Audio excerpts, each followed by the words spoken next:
अस्सलामु अलैकुम। आज हम कक्षा 10 में हिंदी विषय पढ़ेंगे। हिंदी विषय में आज हम इकाई 16 चोरी पढ़ने जा रहे हैं। लेखक है यशपाल जैन। साहित्य प्रकार कहानी। आज हम कक्षा 10 में कहानी पढ़ने जा रहे हैं चोरी। आप भी पेज नंबर 40 पर मेरे साथ पढ़िए। इस कहानी का सारांश यही है कि हमें घरेलू नौकरों के प्रति आदरपूर्ण और आत्मीयतापूर्ण व्यवहार करना चाहिए। इस कहानी का मुख्य पात्र जो है बिंदु, जो मालती के यहाँ नौकर है। तो यहाँ पर हमें बाल श्रम पे और भी हमारा ध्यान लेखक ने केंद्रित किया है। तो सबसे पहले हम बाल श्रम किसे कहते हैं यह जान ले। बाल श्रम का मतलब यह है कि जिसमें कार्य करने वाला व्यक्ति कानून द्वारा निर्धारित आयु सीमा से छोटा होता है। कि हमारे देश के अंदर कानून ने एक आयु निर्धारित की है, उस आयु से छोटे व्यक्ति को हम हमारे यहाँ नौकर के रूप में काम करने के लिए नहीं रख सकते। इस प्रथा को कई देशों और अंतर्राष्ट्रीय संगठनों ने शोषित करने वाली प्रथा माना है। अतीत में बाल श्रम का कई प्रकार से उपयोग किया जाता था, लेकिन सार्वभौमिक स्कूली शिक्षा के साथ औद्योगिकीकरण, काम करने की स्थिति में परिवर्तन तथा कामगारों, श्रम अधिकार और बच्चों अधिकार की अवधारणाओं के चलते इसमें जन विवाद प्रवेश कर गया। बाल श्रम अभी भी कुछ देशों में आम है। अब हम पढ़ते हैं कहानी चोरी। यहाँ पर हमें चित्र दिया गया है। लेखक यशपाल जैन। हमारे भारतीय डाक विभाग ने उनकी याद में एक डाक टिकट जारी किया था, उसी का यह चित्र है। इनका जन्म सन 1912 ईस्वी, मृत्यु सन 2000 ईस्वी। आपका जन्म अलीगढ़ जिले के विजयगढ़ कस्बे में हुआ था। बाल साहित्य पर आपने अपनी लेखनी चलाई। बाल मनोविज्ञान पर उन्होंने अनेक कहानियाँ लिखी है। सन 1990 में उनको भारत सरकार का प्रतिष्ठित पुरस्कार पद्मश्री प्राप्त हुआ था। अजंता इलोरा, अहिंसा और भारत के यात्री उनकी ख्यातनाम कृतियाँ है। नौकर हमारे परिवार का अंग होना चाहिए। हमें उसके साथ आत्मीय व्यवहार करते हुए स्वीकार करना चाहिए। हम जो खाते हैं वह नौकर को भी मिलना चाहिए, ताकि मानवीय और सौहार्दपूर्ण वातावरण से घर में सुख, शांति और आनंद बना रहे। इस संदेश के साथ एक परिवार की कहानी यहाँ सुंदर ढंग से प्रस्तुत की गई है। कि आज हम देखते हैं घरेलू नौकरों के प्रति लोगों में तरह तरह की भ्रांतियाँ फैली हुई है। अक्सर लोग घरेलू नौकरों को उन्हीं भ्रांतियों की कसौटी पर कसना चाहते हैं, पर सभी नौकर एक जैसे नहीं होते। यदि हम घरेलू नौकरों को अपने घर का अंग मानकर उनके साथ आत्मीय व्यवहार करें और हम जो खाते हैं वह नौकरों को भी खाने को दें, तो नौकरों को लेकर उठने वाली समस्या ही उत्पन्न न हो और घर में सुख शांति का माहौल हो। हमें इस कहानी का संदेश यही दिया गया है। पढ़ते हैं कहानी चोरी। कमरे को साफ कर झाड़ू पर कूड़ा रखे जब बिंदु कमरे से बाहर निकला, तब बरामदे में बैठी मालती का ध्यान उसकी ओर अनायास ही चला गया। उसने देखा कि एक हाथ में झाड़ू है पर दूसरे हाथ की मुट्ठी बंधी है और कुछ पीछे की ओर जानबूझकर आड़ में कर ली गई है। मालती को लगा हो ना हो कमरे से बिंदु कुछ लाया है। उसने कहा बिंदु कि यहाँ पर अनायास यानी अचानक, आड़ यानी ओट। यहाँ पर कमरे को साफ कर झाड़ू पर कूड़ा रखे बिंदु कमरे से बाहर निकला। बिंदु मालती के घर का नौकर है। वह कमरे को साफ करके उसने कूड़ा झाड़ू पर रखते वह निकला। तब बरामदे में बैठी मालती का ध्यान उसकी ओर अनायासी चला गया। अचानक वह बरामदे में बैठी हुई थी और उसका ध्यान उसकी ओर गया। उसने क्या देखा कि बिंदु के एक हाथ में झाड़ू और कूड़ा है, लेकिन दूसरे हाथ की मुट्ठी बंद है। उसने मुट्ठी यानी बंधी हुई हथेली उसने जानबूझकर ओट में कर ली है। आड़ यानी ओट। मालती को लगा कि हो ना हो कमरे से बिंदु ने कुछ चुरा लिया है और उसने कहा बिंदु। 2 कदम पर बिंदु पर उसने मानो मालती की आवाज़ सुनी ही न हो। वह चलता ही गया, बल्कि मालती ने देखा कि उसकी पुकार पर बिंदु की चाल में कुछ तेजी आ गई है। गुस्से में भरकर उसने कहा बिंदु, ओ बिंदु ठहर, कहाँ जाता है। जैसे ही मालती ने उसे आवाज़ दी, बिंदु ने जैसे सुना ही नहीं हो और वह चलता गया। और इसके विपरीत क्या हुआ कि मालती के पुकारने पर बिंदु की चाल में तेजी आ गई। इससे मालती को और गुस्सा आ गया और वह गुस्से में ही उसे आवाज़ देने लगी बिंदु, ओ बिंदु कहाँ जाता है। इतना कहना था कि बिंदु तो दौड़ने लगा कि मालती की आवाज़ सुनकर जैसे उसकी चोरी पकड़ी जाएगी, और वह दौड़ने लगा और वह गया। मालती को संदेह की पुष्टि के लिए यह सब काफ़ी था। उसने तेजी के साथ कहा सुनते हो जी, देखो बिंदु कुछ लिए जा रहा है। कि मालती को अब संदेह यानी शक हो गया था, पुष्टि यानी समर्थन। तो उसने अपने संदेह को समर्थन के लिए यानी पुष्टि के लिए यह काफ़ी था। उसने तेजी से अपने पति को कहा कि सुनते हो बिंदु कुछ लिए जा रहा है।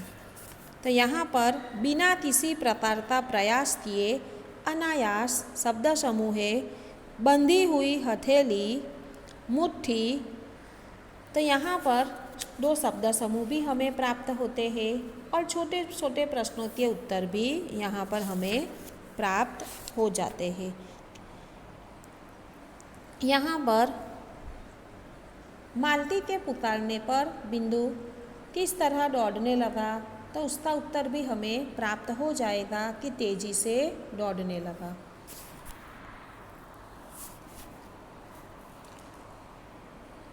नंदन अपने कमरे में बैठा अपने पत्र के लिए कुछ लिख रहा था।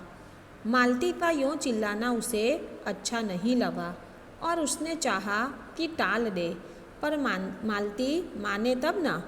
एक सपाटे में वह कमरे में आ गई और बोली झटपट उठो, देखो बिंदु मुट्ठी में दबाए कुछ ले गया है। उसका मालती का जो पति है नंदन, वह कमरे में बैठा अपने पत्र के लिए कुछ लिख रहा है। मालती के पुकारने पर उसे अच्छा भी नहीं लगा और वह चाहता था कि यह बात वह टाल दे, लेकिन मालती माने तब ना। एक सपाटे में वह कमरे में आ गई। सपाटे यानी चलने का वेग, तीव्र गति। और झटपट उठो, देखो मुट्ठी में दबाए कुछ बिंदु लेकर जा रहा है। और उसने आकर कहा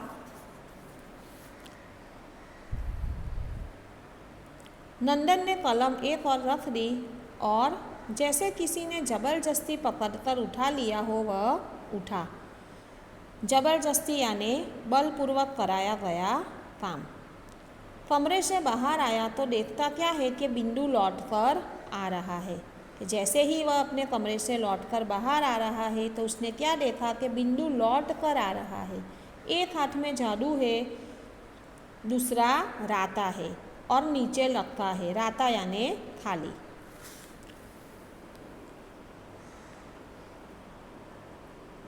उसे देखते ही मालती उबल पड़ी। क्यों रे बिंदु के बच्चे, मैं गला फाड़ती रही और तू रुका तक नहीं। बोल, हाथ में क्या ले गया था? उसने, एक हाथ में जादू है, दूसरा रीता है, रीता यानी थाली। और उसे देखते ही मालती उबल पड़ी। उबल पड़ना मुहावरा है यानी गुस्से होना। गला फाड़ना यानी जोर से चिल्लाना। वह उसे देखकर अचानक गला फाड़ने लगी और बोली, क्यों रे बिंदु, मैं गला फाड़ती रही यानी चिल्लाती रही और तू रुका तक नहीं। बोल, हाथ में क्या ले गया था?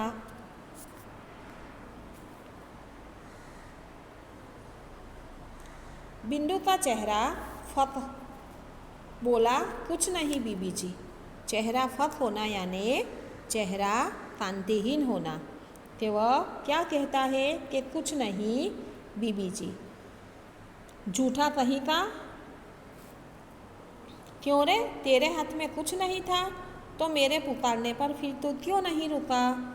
मालती ने रोषपूर्ण स्वर में पूछा। रोषपूर्ण यानी क्रोधपूर्ण, कि अगर तेरे हाथ में कुछ नहीं था तो मेरे बार बार पुकारने पर भी तू रुका क्यों नहीं?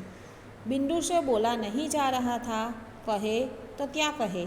तब नंदन आगे बढ़ा, बोला, घबराओ नहीं, सच बताओ कि क्या ले गए थे? सच बाबूजी, मेरे हाथ में जादू थी और कूदा था। कि मैं सच बोल रहा हूँ, मेरे हाथ में और कुछ नहीं था, एक हाथ में जादू थी और कूदा था। फिर वही झूठ, मालती ने चीढ़ कर कहा। चीढ़ कर यानी नाराज होकर। इसे पुलिस में दे दो, लातों के देव कहीं बातों से मानते हैं। इस बेईमान के ऊपर घर छोड़ रखा है तो इसीलिए कि चीज़ उठा उठा कर ले जाए और ऊपर से झूठ बोले। कि मालती बहुत ही गुस्से में बोलती है कि लातों के देव कहीं बातों से मानते हैं। यहाँ पर कहावत है, यहाँ लातों के देव बातों से नहीं मानते, यहाँ पर यह कहावत दी गई है। और कहती है कि इस बेईमान के ऊपर हम घर छोड़कर जाते हैं तो इसलिए नहीं जाते कि वह किसी भी चीज़ को उठा कर ले जाए और ऊपर से झूठ बोले। कि मालती बिंदु को रुकने के लिए कहती है, लेकिन बिंदु उसकी आवाज़ अनसुनी करके और तेज़ी से बढ़ने लगता है। आखिर में मालती तेज़ी से नंदन के कमरे में पहुंचती है। बिंदु की इस हरकत के बारे में उसे बताती है। जैसे ही नंदन कमरे के बाहर आता है, देखता है कि बिंदु वापस आ रहा है। मालती उसे पुलिस में दे देने की बात कहती है, फिर भी बिंदु कुछ नहीं बोलता। नंदन ने मालती को शांत कर कहा, असली बात जानने का यह तरीका नहीं है। फिर बिंदु को उसने प्यार से समझाया और कहा, मैं तुमसे कुछ कहूँगा नहीं, ठीक ठीक बताओ कि क्या ले गए थे। किंतु बिंदु घबराया सा, खोया सा धरती की ओर देखता रहा और नंदन का बहुत आग्रह हुआ तो उसने इतना ही कहा, मैंने कुछ लिया है। कि नंदन ने मालती को शांत कर कहा कि तुम शांत हो जाओ, यह तरीका अच्छा नहीं लगता। नंदन बिंदु से प्यार से घुमा फिरा कर घटना की असलियत जानने का प्रयास करता है। बिंदु खुलता है और इतना ही बताता है कि मैंने कुछ लिया है। नंदन फिर भी खींचा नहीं, यानी उस पर गुस्से नहीं हुआ। बोला, अच्छा चल देखो तू कूड़ा कहाँ फेंक आया है। कि अच्छा तू मुझे वहाँ पर ले चल कि तू कूड़ा कहाँ फेंक आया है। बिंदु पहले तो कुछ ठिठका, अनंतर मुड़कर चुपचाप आगे हो लिया। नंदन और मालती ने वह जगह देखी पर कुछ दिखा नहीं। नंदन ने कहा, बिंदु यो हैरान करने से क्या होगा, बता क्यों नहीं देता कि क्या लाया था। कि क्यों हमें हैरान क्यों कर रहा है, तुम हमें सच सच बताओ कि क्यों हमें परेशान कर रहा है, हैरान कर रहा है, क्यों हमें सच्चाई बता नहीं दे रहे। और वह उस जगह पर भी जाते हैं जहाँ पर बिंदु ने कूड़ा फेंका था, लेकिन वहाँ पर भी कुछ दिखाई नहीं देता। यहाँ पर हमें इस कहानी से अब तक हम जो पढ़ते हैं कि यहाँ तक हमने पढ़ा कि बिंदु किस तरह कमरे को साफ करके कूड़ा फेंकने जाता है, उसके हाथ की मुट्ठी बंद है। मालती के चिल्लाने पर वह रुकता नहीं है, कूड़ा फेंक कर आ जाता है। उसके पति नंदन के द्वारा पूछने पर केवल उतना ही उत्तर देता है कि मैंने कुछ लिया है। अब हम इस कहानी को अगले वीडियो में आगे पढ़ेंगे। तब तक आपको इस कहानी को पढ़ना है। इसके शब्दार्थ, मुहावरे, कहावत केवल यहाँ पर एक ही दी गई है। लातों के देव बातों से नहीं मानते, यानी बुरे लोगों के साथ अच्छा व्यवहार करने से वे नहीं मानते हैं। अपनी कॉपी में लिखना है। धन्यवाद।